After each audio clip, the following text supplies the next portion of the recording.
পরদিন সকালটা অন্য সব দিনের মতো স্বাভাবিক ছিল না। ঘরের বাতাসে যেন বিষাদে ভারী এক কুয়াশা জমেছিল। সারা রাত মায়ার এক ফোঁটাও চোখ বুজতে পারেনি। নিজের চোখে জলটুকু শক্ত হাতে মুছছে। দুই মেয়ের মুখের দিকে তাকিয়ে রাত কেটেছে তার। অন্যদিকে সাজ্জাদও সারা রাত অন্য ঘরে মুখ লুকিয়ে কাটিয়েছে।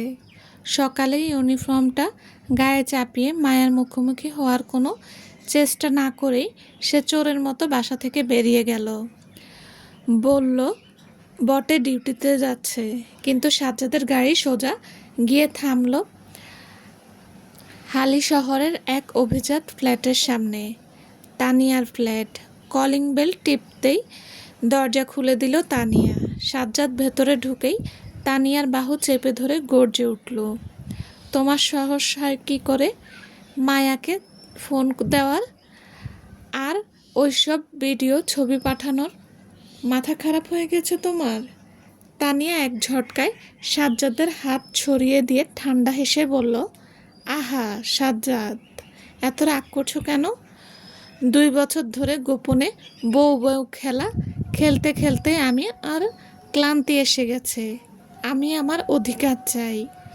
তোমার ওই প্রথম বউকে তো জানানো দরকার ছিল যে এই জীবনে আমারও ভাগ আছে।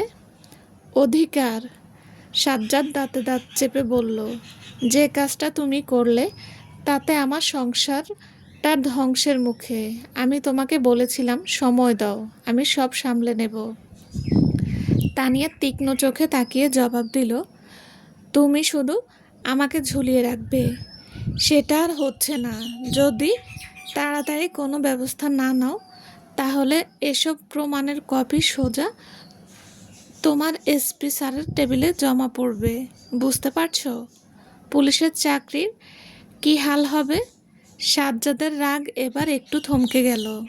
চতুর পুলিশ অফিসার ভেতর ভেতরে কিছুটা নড়ে উঠল।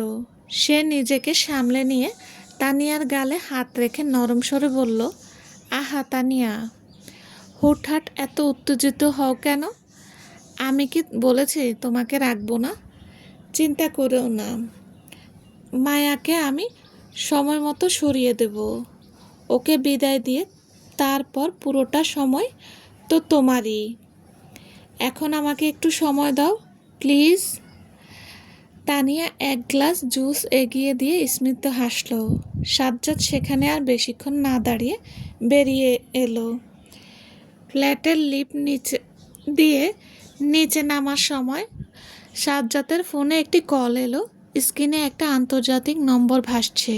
রিসিভ করে কানে তুলতেই ওপাশ থেকে পরিচিত এক কণ্ঠ বলল, অভিনন্দন সাজ্জাদ সাহেব, আপনার কাজ হয়ে গেছে। ফ্লাইট সংক্রান্ত যাবতীয় তথ্য আপনাকে মেইল করা হলো। খবরটা শুনতেই সাজ্জাদের মুখে এক অদ্ভুত খুশিতে উজ্জ্বল হয়ে উঠল। দীর্ঘদিনের এক মাস্টার প্ল্যান আজ সফল হতে চলেছে। ফোনের ওপাশের মানুষটিকে ধন্যবাদ জানিয়ে সে পকেটে হাত রেখে বেশ চিন্তামুক্ত মনে হাঁটা দিল।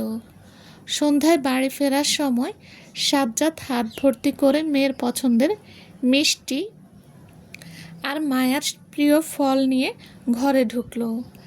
মায়া তখনও থমথম মুখে বসেছিল।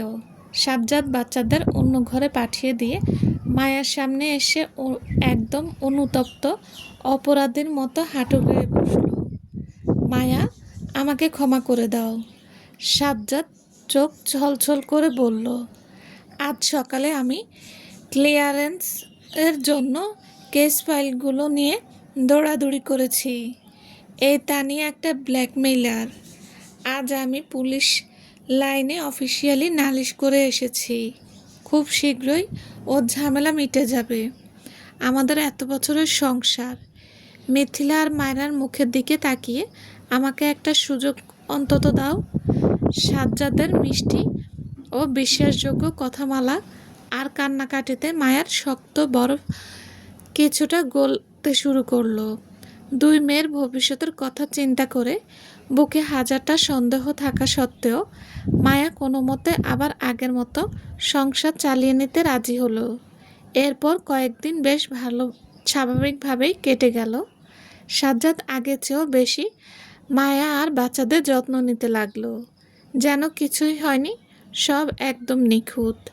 হঠাৎ একদিন সাজ্জাদ খুব খুশি মনে বাসায় ফিরে বলল, মায়া, ডিপার্টমেন্ট থেকে টানা 10 দিনের ছুটি পেয়েছি, চলো এই কয়টা দিন কাজ টাজ ভুলে আমরা একটু শান্তিতে সময় কাটাই।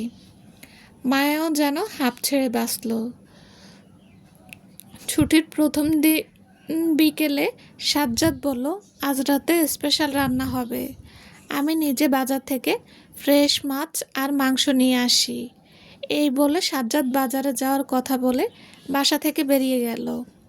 কিন্তু ঘড়ির কাঁটা এগোতে লাগলো রাত 8টা, 10টা, 12টা। সাজ্জাদ ফিরল না।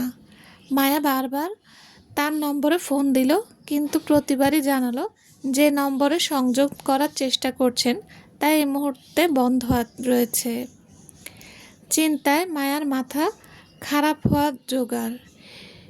ইপিডেস থানার সাজ্জাদের সহকর্মীদের ফোন করলে তারা জানায় সাজ্জাদ তো অফিসিয়ালি ছুটিতে আছে, তারা কিছুই জানে না। সারা রাত মায়া এক ফোঁটাও ঘুমাতে পারল না। বারান্দায় দাঁড়িয়ে গলির দিকে তাকিয়ে কাঁদল মায়া। পরদিন সকালে কোনো উপায় না পেয়ে কুমিল্লার শ্বশুরবাড়িতে ফোন দিল মায়া।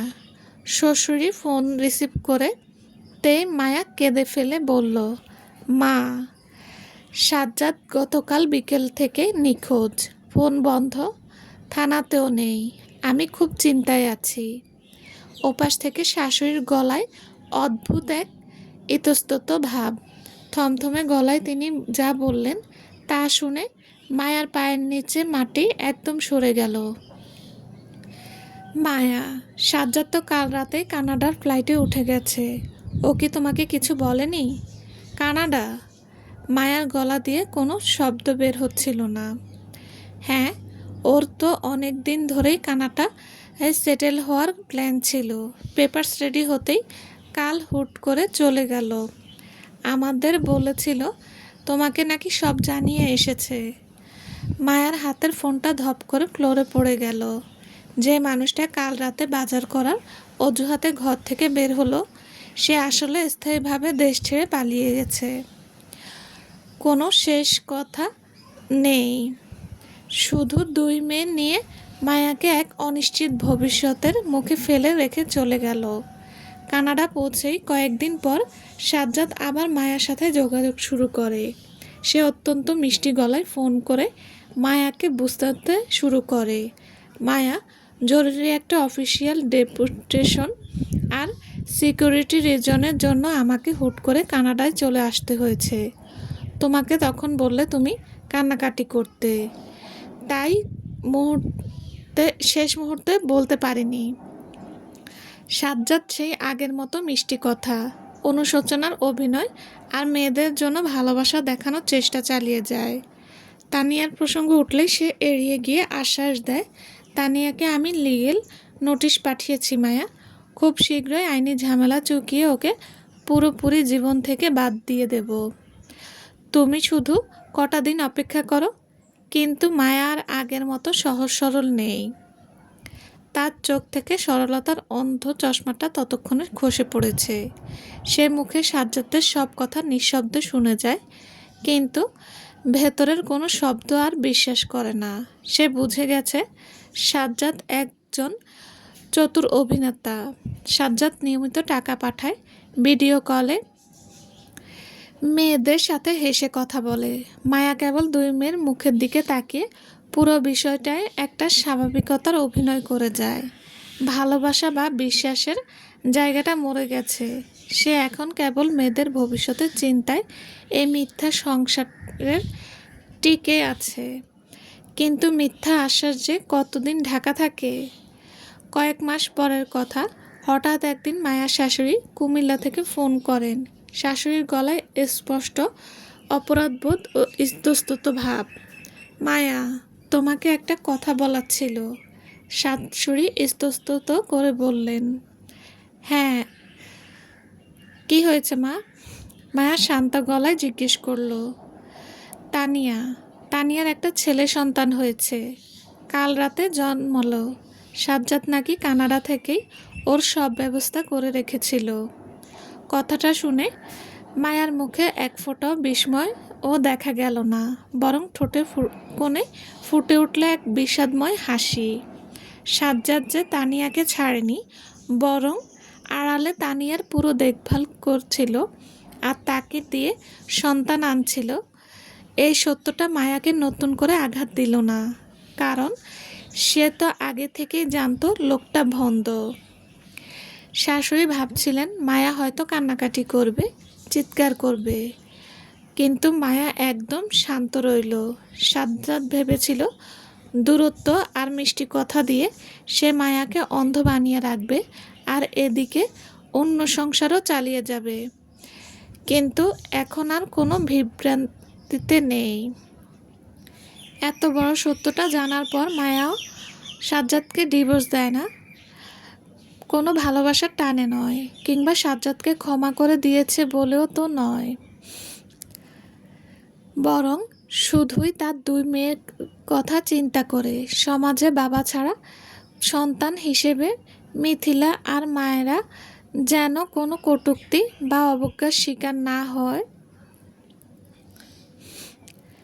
সাজ্জাদের আইনি পরিচয় আর আর্থিক দায়িত্বটুকু যেন ওদের মাথার উপরে ছাতা হয়ে থাকে, তাই মায়া এই কাগজের বন্ধনটা বাঁচিয়ে রাখে। নিজের অন্ধবিশ্বাস ও আবেগ বিসর্জন দিয়ে মায়া এখন আর কারো প্রতারিত কিংবা অবহেলা স্ত্রী নয়, সে কেবল তার দুই মেয়ের ভবিষ্যৎ সুনিশ্চিত করার এক নিঃশব্দ শক্ত মা। সমাপ্ত। আসসালামু আলাইকুম। হ্যালো বন্ধুরা, কেমন হয়েছে গল্পটা প্লিজ জানাবেন। এটা বাস্তবধর্মী একটা গল্প, প্লিজ কেউ উল্টাপাল্টা কিছু বলবেন না। আর হ্যাঁ, অবশ্যই লাইক কমেন্ট করে দেবেন। আর যারা এখনও আমার চ্যানেলটি সাবস্ক্রাইব করেননি তারা অবশ্যই আমার চ্যানেলটি সাবস্ক্রাইব করে পাশে থাকবেন। সবাই ভালো থাকবেন। আল্লাহ হাফেজ।